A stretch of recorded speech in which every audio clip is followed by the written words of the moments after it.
इंद्र, इस हवन कुंड में मेरी आहुति उस यंत्र का निर्माण करेगी जिसके निर्मित होते ही तू मेरे वश में होगा। वही करेगा जो मैं आदेश दूंगा। अब आरंभ होता है इंद्र वशीकरण मंत्र।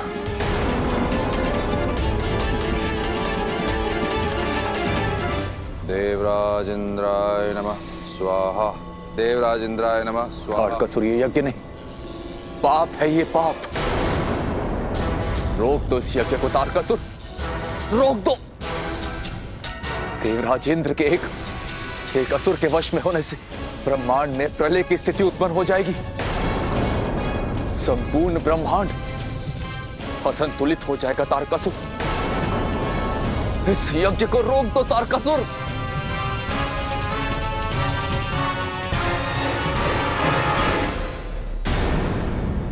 थाली मुझे दीजिए। देवी पार्वती, पराई रसोई पराई होती है। भोजन बना लेने से वो रसोई अपनी नहीं हो जाती।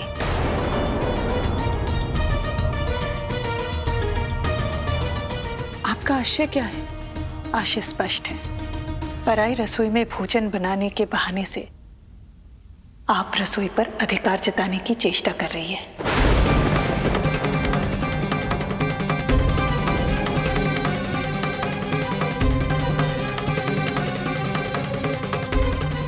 यह आरोप निराधार है। मैं केवल स्वादिष्ट और रुचिकर भोजन बनाने की चेष्टा कर रही थी, किसी पर अधिकार जमाने की नहीं। मैंने किसी से नहीं कहा कि मेरे भोजन को स्वादिष्ट करें। परंतु आपका उद्देश्य तो यही था जिसमें आप जीत गई।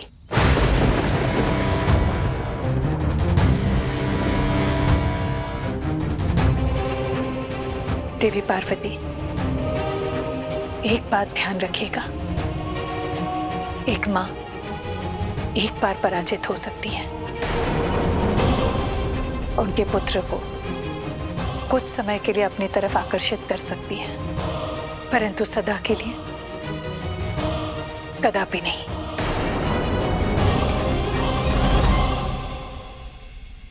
ये बात सत्य है कि संपूर्ण ब्रह्मांड में एक मां का स्थान कोई नहीं ले सकता, परंतु सत्य ये भी है कि एक मां अपने पुत्र को सदा सदा के लिए अपने आंचल से बांध के नहीं रख सकती।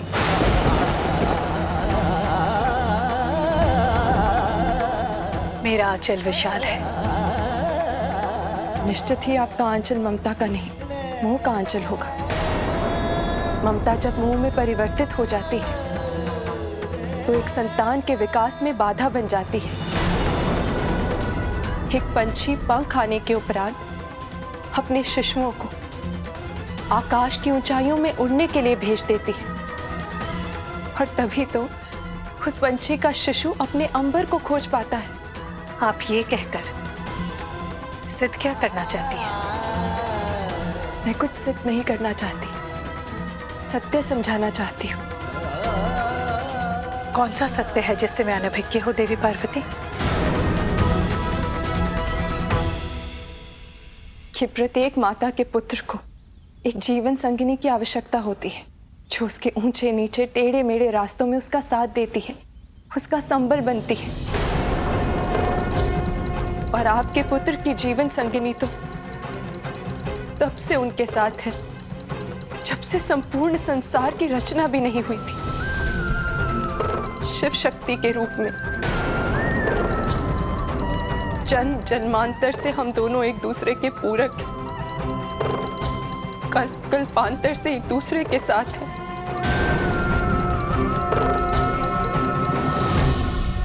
परंतु आज केवल ये सत्य है कि महादेव मेरे पुत्र है।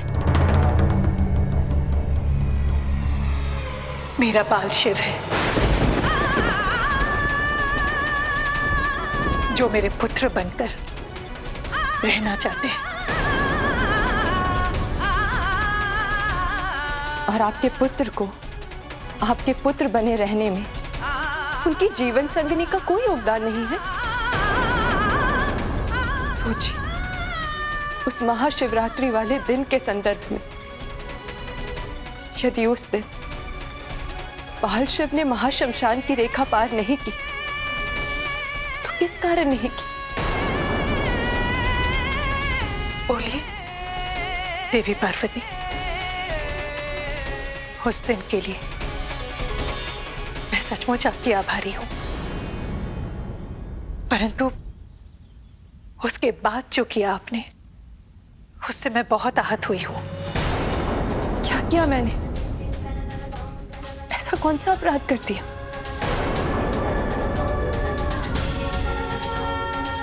क्या आपका अंतर्धान हो जाना आपका अपराध नहीं था? क्या आप जानबूझकर अंतर्धान नहीं हुई ताकि मेरा बाल शिव आपके लिए व्याकुल हो जाए और आपका आभास पाकर आपके पीछे पीछे चला जाए?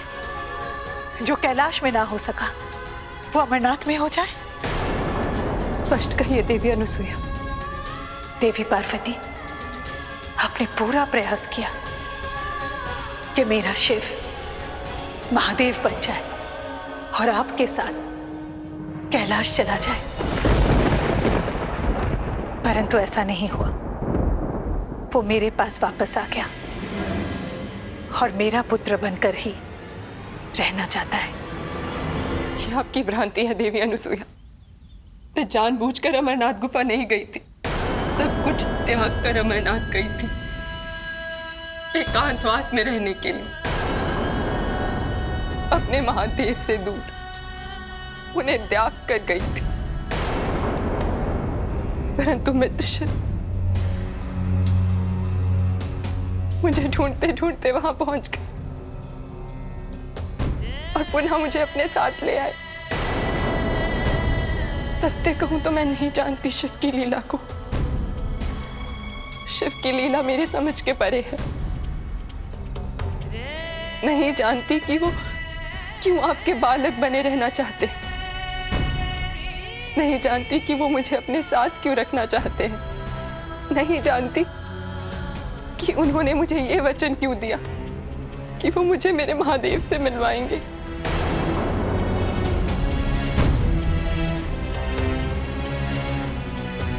ये उसकी लीला नहीं, उसकी कोमल भावना है।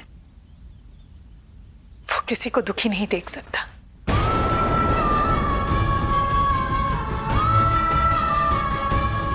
अब जो भी हो, मैंने तो हर परिस्थिति में शिव के अनुसार चलने का और उनका साथ देने का निर्णय ले लिया है। और आपको भी ये समझना चाहिए कि शिव केवल आपके पुत्र नहीं, संपूर्ण ब्रह्मांड के पिता हैं, परम पिता परमेश्वर। और मुझे महादेव से मिलवाने का उनका वचन संकेत है इस बात का कि उनके लौटने की प्रक्रिया का आरंभ हो चुका है।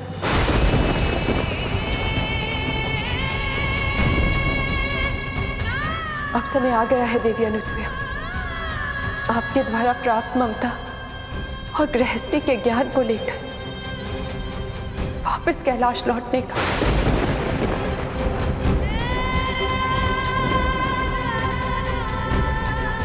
महादेव बनकर, देवादिदेव महादेव बनकर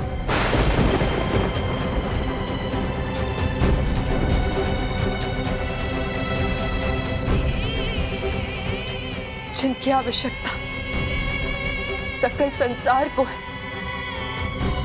संपूर्ण ब्रह्मांड को है।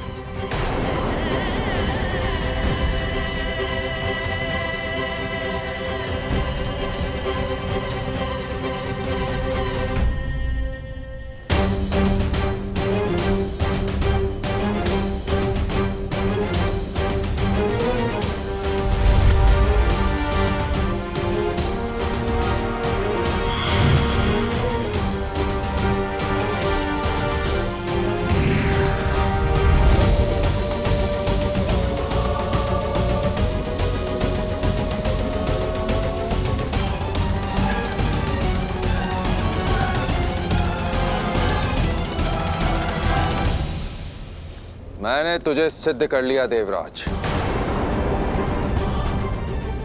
तेरे इनाम से तुझे अपने वश में कर लिया। अब जब तक ये यंत्र मेरे अधिकार में रहेगा, तू वो करेगा जो मैं चाहूंगा।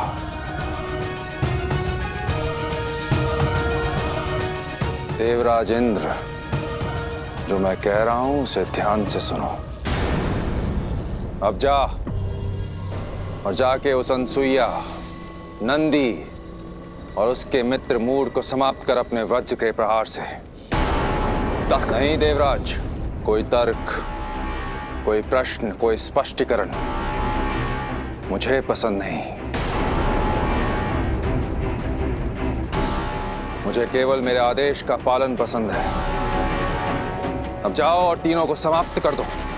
तारकासुर, अभी मैं वश में हूं, इसलिए जाना मेरी विवशता है। किंतु याद रखना, जब तक ये यंत्र तुम्हारे पास है, मैं देवराज इंद्र तुम्हारे वश में हूं। और जिस क्षण ये यंत्र टूट गया अथवा नष्ट हो गया, मैं देवराज इंद्र तुम्हारे वश से मुक्त हो जाऊंगा। ये तेरा स्वप्न है इंद्र, सत्य है तीनों पे प्रहार। अब जाके आक्रमणकारी बन और समाप्त कर दे तीनों को।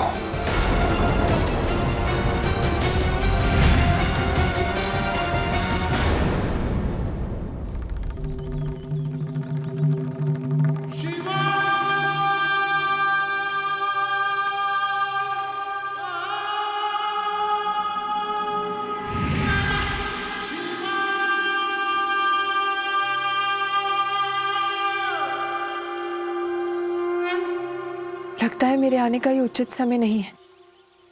मैंने बाधा डाल दी। नहीं मित्र, मित्र के लिए सब समय उचित रहता है। कहिए। मैं ये पूछने आई थी, कब मिलवाएंगे आप मुझे मेरे महादेव से? पता लगते ही मैं ध्यान में आपके महादेव का है पता लगाने का प्रयास कर रहा था कि तब तक मैं यहाँ आ गई और मैंने आपका ध्यान भंग कर दिया। हाँ, पर मेरा वचन भंग नहीं होगा।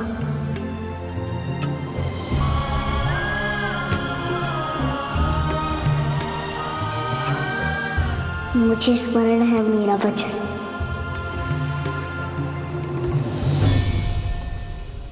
कस्तूरी मृग की ही भांति आप कस्तूरी बाहर ढूंढ रहे हैं मित्र। मैं पुनः प्रयास करूंगा आपके महादेव को ढूंढने का।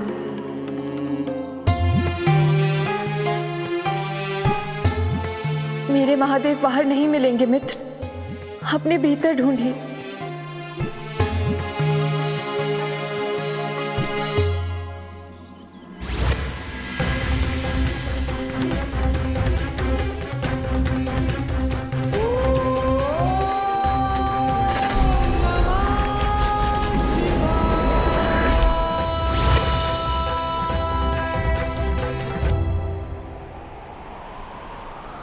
कुछ कहिए मित्र।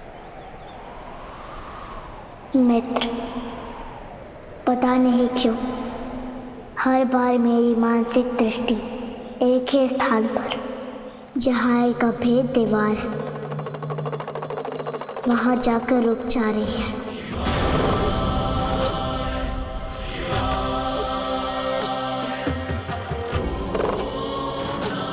भेद नहीं पा रही है मेरी आंतरिक दृष्टि उस दीवार को। यदि मेरी दृष्टि उस दीवार को भेद जाए, मुझे पूर्ण विश्वास है कि आपके महादेव मुझे वहीं मिल जाएंगे।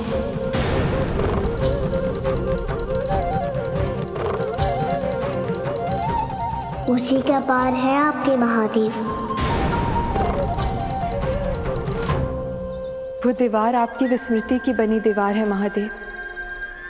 उस दीवार के पार आपकी स्मृति है जो आपसे आपका परिचय कराएगी।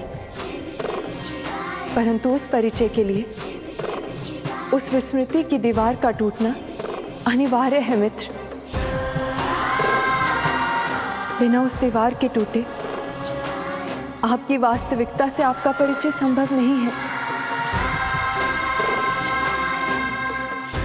क्या सोच रही है मित्र कि मैं आपके महादेव को ढूंढ नहीं पाऊंगा? केवल कोरी आशा और दिलासा दे रहा हूँ। नहीं, ऐसा कभी ना हो। मेरे कहने का तात्पर्य यह है कि जैसे आपने मुझे ढूंढा है, आप महादेव को भी अवश्य ढूंढ पाएंगे। आपको मेरे महादेव को ढूंढना ही होगा मित्र। यदि आप कहें तो मैं आपकी कुछ सहायता करूं? अवश्य मित्र। देवादिदेव महादेव को खोजने के लिए आपको उन्हें जानना होगा, उनके तत्वों को समझना होगा, उनके जीवन का अनुभव करना होगा। तभी आप उस अभेद दीवार को तोड़कर महादेव को पा सकेंगे। अन्यथा कस्तूरी मृग की ही भांति भटकते रहेंगे।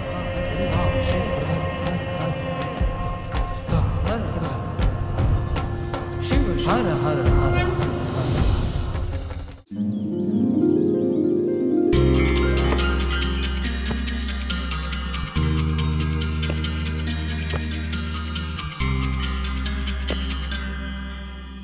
मुझे नहीं खेलना आपके साथ नंदी जी। पर क्या हुआ मूड? मुझे आपके साथ नहीं खेलना, बस मेरी गेंद मुझे वापस कीजिए। मुझे घर जाना है। पर अचानक घर का स्मरण, क्या हुआ बताओ? एक बात बताइए, यह गेंद किसकी है? कौन लेकर आया यह गेंद? तुम्हारी गेंद है, तुम लेकर आए हो।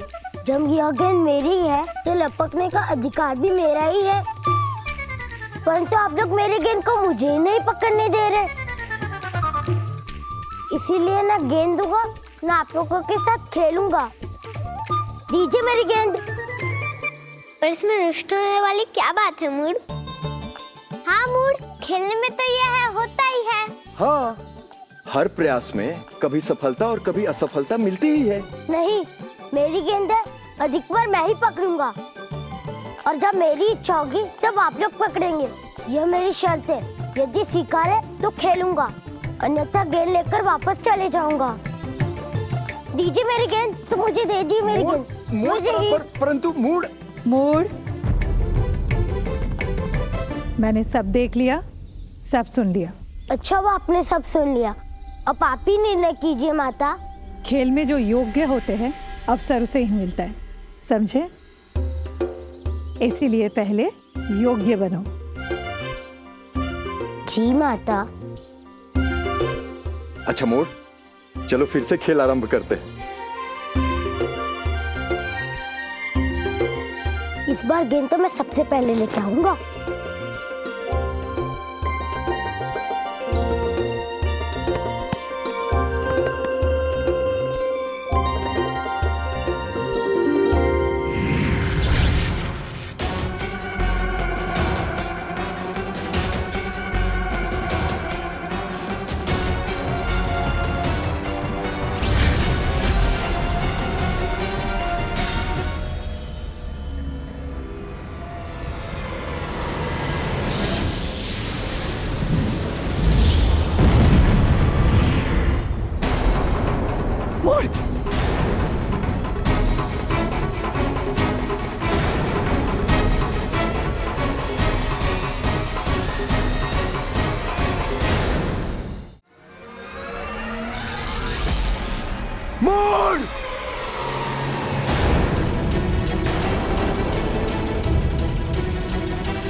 नंदी जी,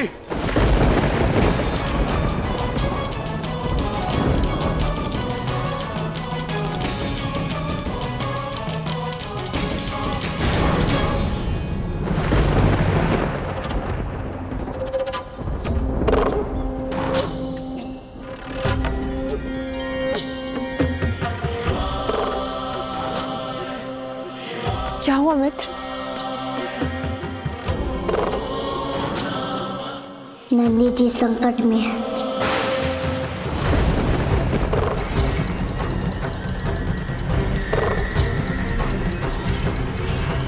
नंदी संकट में? हाँ मित्र, हमें जाना होगा।